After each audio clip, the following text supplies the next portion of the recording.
ہمارا کوئی کاروباری ادارہ سود سے پاک نہیں ہے اور ہماری فضا سود سے پاک نہیں ہے۔ فضا میں جیسا کہ حضور کی حدیث ہے، غبار یا دخان، دھواں یا غبار،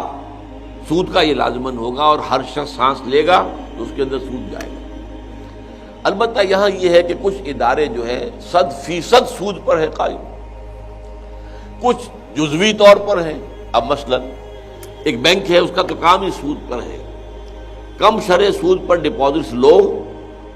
زیادہ شرح سود پر لوگوں کو قرض دو، یہ ڈفرنس جو یہ تمہاری کمائی ہے۔ باقی اگر کوئی اور کام بھی وہ کرتے ہیں، ٹرانسفر آف منی، آپ نے یہاں سے وہاں رقم پہنچانی ہے، بینک کر دے گا، اس کے اوپر آپ سے کوئی کمیشن لے لے گا، یہ جائز ہے، اس میں کوئی حرام بات نہیں ہے۔ وہ ایک خدمت انہوں نے کی ہے، یا انہوں نے لاکر بنا دیا ہے، وہ لاکر جو ہے اس کے اندر آپ نے زیورات جا کر رکھ دیے، پیسے رکھ دیے، اب اس کا وہ کرایہ لیتے، جائز ہے، کوئی حرام نہیں ہے۔ لیکن یہ سود پر قرض دینا اور سود پر ڈپازٹ لینا یہ حرام ہے، اور اصل جو ہے بینکنگ کا نظام وہ اسی پر ہے۔ لہذا یہ جگہ تو ایسی ہے کہ اس پر تو انسان کو کسی طرح بھی اس میں شریک نہیں ہونا چاہیے اور اس کے اندر ملازمت نہیں کرنی چاہیے۔ اب دوسرا معاملہ ہے، ایک ٹیکسٹائل مل ہے، وہ قائم کیا گیا ہے سودی قرضے پر۔ اب وہاں ایک شخص جو ہے ٹیکسٹائل مل میں کام کر رہا ہے، ایک مزدور کام کر رہا ہے، وہ کھڑا ہوا ہے ایک مشین کے اوپر، جو ہے وہ اسپننگ کی مشین ہے یا جو بھی مشین ہے اس کے اوپر کھڑا کام کر رہا ہے۔ اب یہ کیا یہ اسی درجے میں آ جائے گا یا کہ نہیں؟ یا وہاں پر بھی کوئی اکاؤنٹنٹ کام کر رہا ہے، وہ اکاؤنٹنٹ جو ہے ظاہر بات ہے سود کی انٹریز جو ہے اپنے بکس کے اندر اپنے رجسٹروں میں داخل کر رہا ہے، لکھ رہا ہے، تو کیا وہ بھی اسی؟ اب اس میں یہ ہو گیا، یہاں ہو گیا ثانوی درجے میں، کیونکہ وہ مالک جو ہے اس کے ٹیکسٹائل مل کے، وہ تو براہ راست ملوث ہو گئے کہ انہوں نے سود پر قرضہ لیا اور مل بنایا، لیکن اس کے اندر جو سارے کام کر رہے ہیں ہزاروں مزدور، وہ ظاہر بات ہے ثانوی درجے میں ہیں، اس لیے ان کے بارے میں اتنی سخت بات نہیں ہوگی۔ اب اسی پر قیاس کیجیے ملٹی نیشنلز کا۔ ملٹی نیشنل بیسیکلی اس کے اندر حرام بات کوئی نہیں ہے۔ ملٹی نیشنل سے مراد کیا ہے کہ ایک کمپنی جو ہے وہ صرف کسی ایک ملک میں نہیں ہے، بلکہ وہ پوری دنیا میں اپنا کاروبار پھیلا لیتی ہے ملٹی نیشنل۔ اچھا، اس میں پھر یہ کہ سرمایہ کار بھی ہو جاتے ہیں پوری دنیا کے لوگ۔ تو یہ اس وقت دنیا میں، چونکہ دنیا اب چھوٹی ہو گئی ہے، یہ جو ہے گلوبل ولیج بن گیا ہے، تو اس اعتبار سے جیسے کبھی جو ہے بڑے بڑے ملک بھی نہیں تھے، اب بڑے بڑے ملک بھی ہیں۔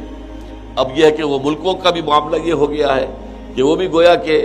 اس گلوبل ولیج کے محلے بن کر رہ گئے، تو وہاں پر ان کمپنیوں کا بن جانا یہ تو حرام نہیں ہے فی نفسہ ہی، لیکن ان کا سارا معاملہ بھی سود پر ہے، اور در حقیقت یہ ذریعہ بن رہے ہیں جو تھرڈ ورلڈ ہے، جسے آپ کہتے ہیں کہ انڈر ڈیولپڈ یا ڈیولپنگ کنٹریز، ان کو ایکسپلائٹ کرنے کا ذریعہ بن رہا ہے۔ تو اس اعتبار سے ان میں خباثت ہے، اس سے بچنا چاہیے، اگرچہ وہ تنخواہیں تو بہت دیں گے، اور جو ہے اس میں اب ظاہر بات ہے کہ آپ کو معلوم ہے ایک زمانے میں کیا ہوتا تھا، آپ نے اکثر نے نہیں دیکھا ہوگا، گلی گلی وہ ایریٹڈ واٹرز جو ہے، وہ سوڈا واٹر کی بوتلیں بنانے کے لیے پمپ لگے ہوتے تھے، وہ تھوڑے سے روپے سے وہ پمپ لگ گیا اور وہاں پر وہ بوتلیں بن رہی ہیں، وہ اس میں گولی ہوتی تھی، ڈاٹ جو تھی گولی والی بوتل، اور وہ ہر جگہ ہو رہا کام، تو سب نے گویا کہ چھوٹے چھوٹے اس کے قرار کر رکھے، تو سب کو ایک کام مل گیا۔ اب یہ 7 اپ کی یہ کمپنی ہے اور پوری دنیا میں ہے، اور اس کے لیے کروڑوں روپے کی ضرورت ہوتی ہے۔ آپ 7 اپ کا فرنچائز یہاں لینا چاہیں تو ظاہر بات ہے آپ کو کروڑوں روپے اس میں لگانے پڑیں گے، بڑی بڑی جو ہے ٹرک چل رہے ہیں، ان کے اوپر ڈسٹریبیوشن ہو رہی ہے، نتیجہ کیا ہوا، وہ چھوٹے کاروباری جو ہیں ان کا معاملہ ختم ہو گیا۔ اب پہلے ڈھابوں کے اوپر بیٹھا ہوا آپ کو محلے میں کوئی بیچارہ روٹی کھلا رہا ہے، کچھ کما رہا ہے، اب یہ ہوٹل اور اس کے اندر جو خرچے بھی ہیں اور اس میں بیٹھنے کا اس کا نظام ہے، تو اب وہ ان کے چھوٹے جو کام کرتے تھے ان کا کام ختم ہو گیا ہے، یا تو انہی کے جو ہے ایک بن جاؤ، برانچ بن جاؤ، اس برانچ بننے کے لیے لاکھوں کروڑوں روپے چاہیے۔ تو اس طریقے سے کیپٹلزم جو ہے اس دنیا میں جو ایک بہت بڑی لعنت ہے، وہ گلوبلائز ہو رہا ہے اس وقت، گلوبلائزیشن اس کا نام ہے، اور یہ بہت بڑا شر ہے۔ لیکن اس میں وہ حرمت کے اعتبار سے وہی بات رہے گی کہ اگر وہ بھی قرض لے کر سارا معاملہ کر رہے ہیں تو وہ پھر در حقیقت مکمل حرام ہو جائے گا۔ اگر یہ ہے کہ قرض تو لیا ہوا ہے لیکن اور بھی ان کا اپنا سرمایہ بھی ہے، تو وہاں پہ جو کام کرنے والے ہیں یا اس سے جو استفادہ کرنے والے ہیں ان کے لیے معاملہ اسی درجے میں نسبتاً ہلکا ہو جائے۔